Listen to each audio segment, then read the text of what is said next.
survivors. What? He was an escaped prisoner. What was he charged with?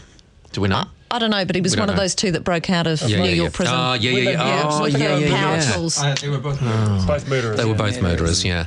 But it was quite the brazen, escape, wasn't it? In fact, it was fascinating with all that is going to be a movie. That is going to be a movie. They had all these amazing tools to get out. Yeah, they did. Yeah. And this is the one where the prison guard was involved in shenanigans on a sexual basis. Wasn't she the one teaching them sewing or something? Wasn't she their sewing teacher? Oh, I don't know. They didn't sew themselves out, did they? She fell in love with him. Yeah. And then there was the hit job on her husband. This is just... This is the one was gift getting that keeps out giving. to then go and kill her husband. It doesn't get better than that. It does not get better than that. All right, it's 17 minutes past 8.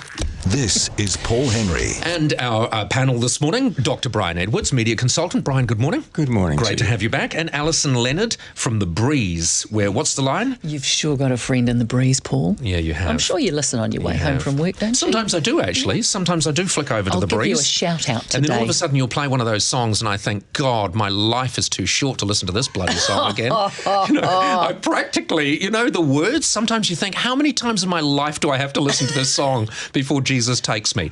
All right, let's have a look at... Actually, Jesus isn't going to take you, yeah, Paul. There's a I think we need to be clear about that right now. Really. I've had a word. It's over. Forget it. So I'm actually going to have fun. Straight down to the basement. That's right. All right. You'll have topless waitresses in hell. I'll be surrounded by meat packs. All right, Alison, global warming. Now, I was fascinated in this. So this is a global survey that shows that New Zealanders are among the most sceptical when it comes to global warming. Yeah, well, I'm probably in the sceptical camp. All right, so what I do you believe? It. What is your view? Well, I think the world's a cyclical place. You're cyclical, I'm cyclical, the world is cyclical. Yep. That's probably why we're spending all that money getting that lovely cyclical way up and down the country. See what I did nice. there? It's a little joke, a little bit of humour there. So you believe basically that we're just in part of a cycle and what goes in one direction will eventually go in the other direction? That's correct. I think we're just where do you stand on this, Brian, personally? I actually think most of us have no idea about this. We don't really, and it's too complicated for ordinary human beings to understand. So I don't know, but I think it probably is happening. It seems to me it's much colder in the winter and it's much hotter in the summer, but it could be my age, could be menopause, could be a whole lot of things. I'm not sure. Well, you know more about it than most people, of course, because you have more summers and winters to base your judgment on. I'm determined to be really nice to you today. No, I'm going to be so nice to you today. True. And the same from my point of view. Yeah. You see, here's the thing. You're looking wonderful, by the way. 13% of New Zealanders, higher than Americans even, and they tend to be the greatest skeptics in the world. 13% of us either don't believe in global warming or climate change, or we believe that it is happening, but it has nothing to do with us, and it's probably going to be good for us. Or we don't want to believe it because it's going to interfere with our lifestyle. Someone like you, a petrol head like you, for example, you are doing enormous damage to our environment in New Zealand, and not just on the television.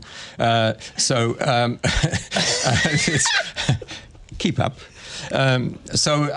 I'm serious, really. I think we can't understand. I can't. Can you understand this? We're dirty, filthy beings. I mean, we're horrible, nasty little litter bugs, and we do fill the land up with some disgusting things. And we love our cars, and we love all that But at stuff. the end of the day, this is our planet at the moment. And, I mean, when you talk about things being cyclic, it's our planet at the moment. We are ruling the planet. We're using and abusing the planet as we will. And eventually we'll get to the point where we've done it to the stage that something else comes along and flicks us off, which might be some tiny little, this is War of the Worlds now, some tiny little, organism or something like that sees us off. We just need to all be a little more conscious. I mean, do you recycle? Have you got a recycle bin? Sort of. No more than I used to before. You recycle your Pinot Noir bottles. That's right.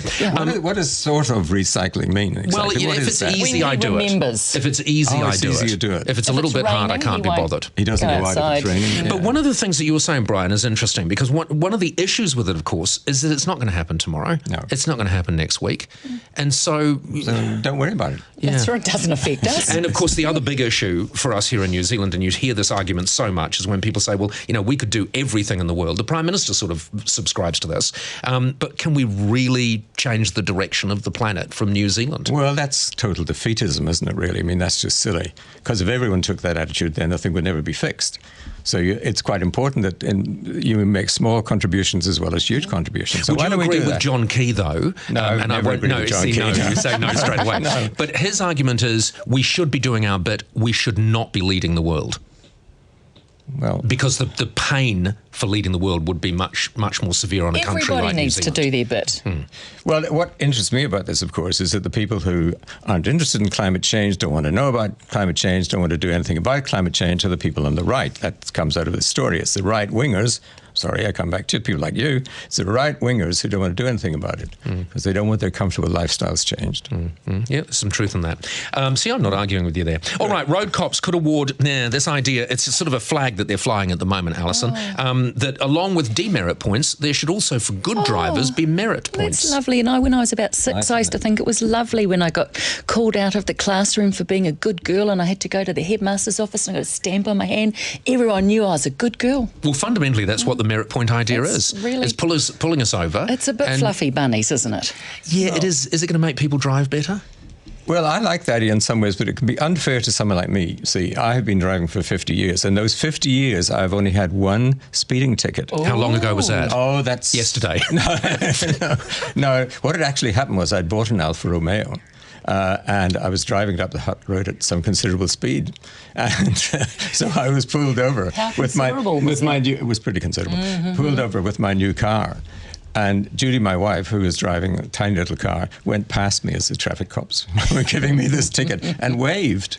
It's not nice, is it? No, that's not nice. No. But this isn't going to be a problem for you because if it's years and years since you last had one, you'll get merit points.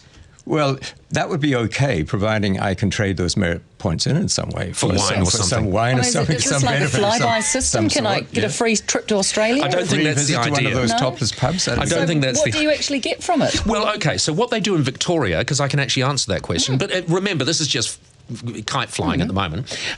What they do in Victoria is that if you're pulled over for speeding, say you're Brian, right? You've been driving for 50 years, you're pulled over for speeding. They look at your record when they dial you up and they say, we're going to let you off this time because we see that you haven't. That's sort of, so you've built up this stock of goodwill. Well, it's good. It's positive reinforcement, really. Absolutely. And it works really well. Yeah. That would work better than giving you a ticket in that scenario. All right, we will be back. It's 24 minutes past 8 with our panel in just a moment. If you got the feeling, let's stop the dreaming. I will get it down tonight. Brian Edwards and Ali Leonard are with us as our commentators this morning. Over the weekend, it was absolutely disgusting, Brian, the sight of 40 people having a brawl at a school rugby match. The question is it getting any worse? Now, Hillary, who attends these things all the time and talks to other people, say, yes, it's getting worse. What do you think? Well, I don't know because I have never been to a rugby match or seen a rugby match in my entire life. Really? Yeah, I think it's dreadful. It's the most boring game you could ever see. Yeah, but it's still extraordinary. Could you imagine a game where you're meant to go forward, you're not allowed to throw the ball forward? That's a ridiculous rule to have for a start, and then it's all fall down all the time. Yeah, isn't that so boring? It's not as ridiculous as cricket, though, is it? If you're looking for a ridiculous game, cricket, God. It's pretty ridiculous.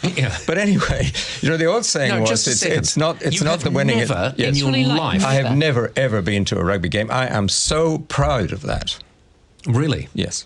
Have you watched one on the telly, though? I have never watched one on the telly. I think this is absolutely extraordinary because I'm certain, and Jim will tell you, he'll be the first person to tell you that I'm no lover of rugby, but I myself would have been to 4 or 5 games that I've thoroughly enjoyed over the years. That is just extraordinary. Maybe, what am I meant to learn from that? Well, do you know what we'll do? You can organise this. Me and Brian will go to a rugby game. It has to be a decent one. It has to be catered.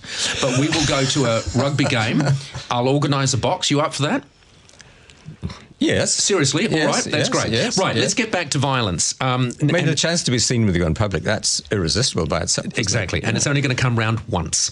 Really?